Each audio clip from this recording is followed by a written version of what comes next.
First of all, thank you all for having me. My name is Zaki Elahajoui, and I'm just going to tell you a little bit about my life and my journey with the Lord. I grew up in a household that valued personal interactions, personal commitment to Christ, and the ever-present need to do justice on any and every level. Some of my earliest memories consist of my parents picking up homeless individuals, sitting and eating Subway with them, and offering them a word of hope and perseverance. I recall stories of my dad protesting the autocratic regime of Morocco in the 1980s. And I remember them telling me that I had the ability, regardless of my age, class, or social status, to enact systematic social change. This formed in me a value of standing up for what I believe to be right and combating the injustices that are so embedded in our world. I took this sense of justice with me wherever I went.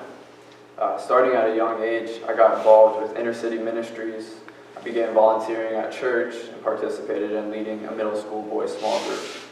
I continued in similar activities throughout middle and most of high school, but in an almost obligatory way, I got involved with the wrong crowd halfway through my high school experience. In early 2015, I began partying, smoking, and pursuing selfish ambitions. I had this feeling in the back of my mind that this lifestyle wasn't for me, but just ignored that feeling and continued to go along with the apparent culture. This led me to a host of precarious situations. One night, when my friends and I had finished up our regular Friday night activities, partying, drinking, and smoking, we decided to stop at a nearby park to talk and finish up a joint we had started earlier. Within minutes, a pair of yellowish headlights shined through the foggy windows. As it approached and I noticed that familiar green lettering pulled up beside me, my heart sank. My worst stoner fear had come true. We got busted. The sheriff knocked on the window with his flashlight drawn. A cloud of smoke and equally palpable anxiety billowed out of the window while he began to interrogate us. We surrendered our paraphernalia without saying a word, and I prayed silently. As I stepped out of the car, assuming I had just made a life-altering mistake, the officer began to explain something that not only surprised me, but gave me hope. Because I was under 18 at the time, he was going to offer me a civil citation. This brand new program in our county, for which SURE, Sarasota United for Responsibility and Equity, had fought, prevented this offense from going on my permanent criminal record.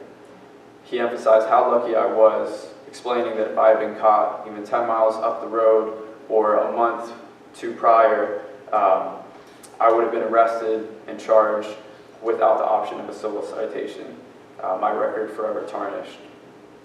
I took this as an opportunity to change my ways and to abandon this truly selfish lifestyle.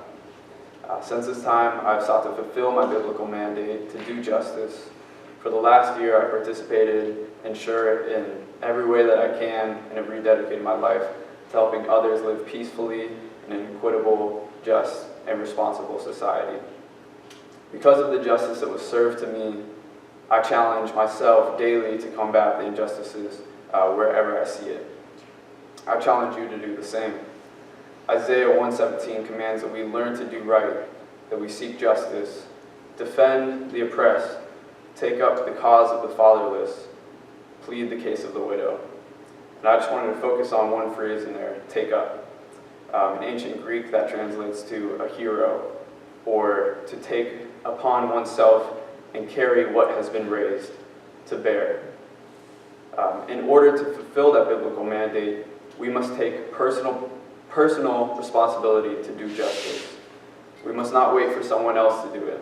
We must not wait for our elected leaders to do it. We have to do it. I challenge all of us to take up the cause of those who look like us and those who do not, for those who speak the same language as us and those who do not, and for those who believe what we believe and for those who do not. We must not become content with our routines and seek justice for only those immediately around us, but to go out into the whole world and proclaim justice. We as the church must actively seek justice in systematic ways that will bring about long-lasting change in our world. Because if we don't, who will?